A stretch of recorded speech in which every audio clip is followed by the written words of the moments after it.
Okay, Asad, first thing to note on your essay is that it's a good strong start, and you make your line of argument quite clear from the beginning, so in this big old paragraph here, which is really good. And then you start straight away with explaining one of the Conservative mistakes, which is the Boer War, which is nicely done. Just a little note down here. Another mistake the Conservatives did is poor grammar, so have a look at changing that. And also up here, Balfour poor leadership is probably supposed to be Balfour's poor leadership, but those are minor mistakes. Moving on to the main bulk of your essay, you've got another 4-point up here, a continuing 4-point actually about the Education Act. Just be careful. I noticed throughout your essay you're sort of rushing your argument a little bit. That's not to say that it needs to be more descriptive. Rather, in places you miss the link off at the end of your paragraphs. So where's an example? If we have a look here. So Balfour's decision not to overrule the House of Commons decision to allow the railway company to sue the trade union who protested against them, which clearly shows the incapability of Balfour. However, the Liberals also took advantage of this as they came out and said they'd support the trade unions ultimately gaining more votes. Say why, because that's a really important point. That's the main sort of analysis of this this point and evidence that you've used here, and then you rush it right at the end. One of the biggest Conservative mistakes was reintroducing tariffs on goods. This struck fear into the working and middle class people.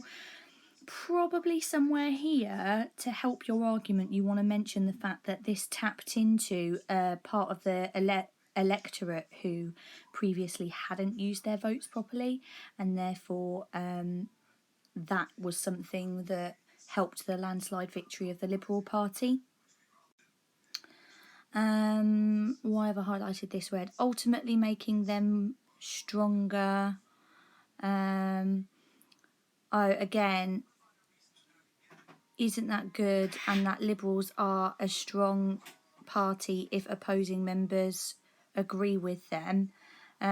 Just the wording of this, I want you to reconsider and use a little bit more evidence to support. So, mention that this caused a split in the Conservative Party, and then it would be good to mention the fact that the Liberal Party decided to end their sort of infighting purposely whilst the election was taking place. So even though there were many Conservatives' mistakes, however, not everything, again, you just need to revise your grammar there. The Lib Lab Pact is pretty well explained. You've got some really good contextual knowledge here as well. Winning 29 seat, that's probably supposed to be S, so just check your grammar there as well, please. However, it shows that the Liberal Party have good strategic and tactical thinkers who can run a party, election campaign and possibly a government. Again, that's a bit of a sweeping statement, so I'd just sort of have a little look at the way that you've worded that. Therefore, there was something else here. I think somewhere you've said that Balfour couldn't run a country or something like that. Avoid making sweeping statements like that without backing them up with any evidence. Therefore, I believe that yes, Liberals won the general election with a landslide victory in 1906 due to Conservative mistakes to a certain extent, as they did not have their own way of giving votes.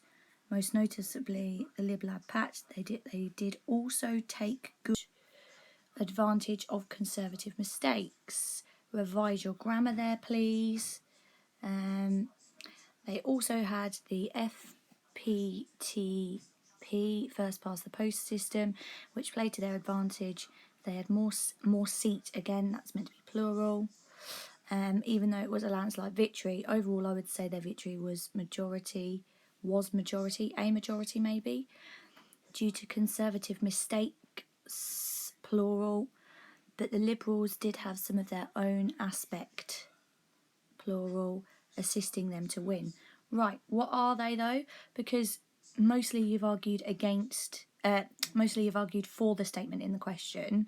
You haven't actually mentioned that many sort of other reasons. So I'd look at how balanced your essay is, a little bit more analysis in places, because your counter argument is slightly rushed in places. Also, remember the Boer War could count as Conservative mistakes, but also you could argue that that was out of their control. So you could use it as a counter argument as well as a for argument. Overall then, if we're thinking about how to grade your essay, let's make this a bit smaller. First we look at the bottom level and we mark up from there. Now I know already that you're definitely not level 1, so we can cross that out. Let's look at the aspects of level 2 that you've met. So let's see, the answer will be descriptive, partial, showing some awareness of the question, failure to grasp its full demands. Do you know what? I don't think that's true of yours, so I'm going to go up immediately to level 3. The answer will show some understanding of the full demands of the question, yes. And the answer is adequately organised. It is adequately organised, although it is a little imbalanced. Appropriate information showing understanding of some key features and issues, but limited scope and contains inaccuracies and irrelevance. There will be some comment in relation to the question. You've got more than some comment in the question. However, from level 4, I would agree with this. There's some generalisations and judgments are limited and only partially substantiated. That's another way of saying that your analysis was lacking in places, and you didn't explain some of your points as well as you perhaps could have. So, because you have met most of level 3 and some of level 4, we would grade you at the top of level 3.